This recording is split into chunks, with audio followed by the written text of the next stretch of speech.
Bu odam chekka qishloqdan chiqib, O'zbekistonda jami qiymati 300 million dollarlik uylarni sotib, rekord o'rnatgan marketolog sotuvchi Shohrux Yusupov haqida 3 ta fakt. Birinchisi, Shohrux Yusupov 1997-yil 11-avgustda Samarqand viloyati Qo'shrabot tumanida o'qituvchi oilasida tug'ilgan va 2016-yil Toshkentga o'qishga kelgan va Muhammadali Ishonqulov ustozi sababli marketing sohasiga kirgan.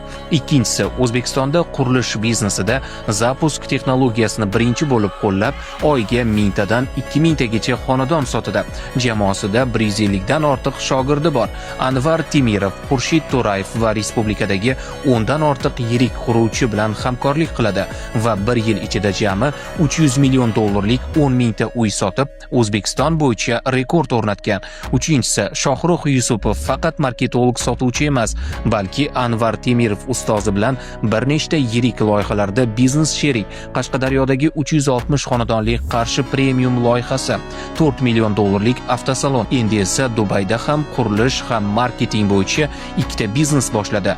Bu videoni qishloqdan chiqib millioner bo'lish qiyin degan yaqinlaringizga yuboring.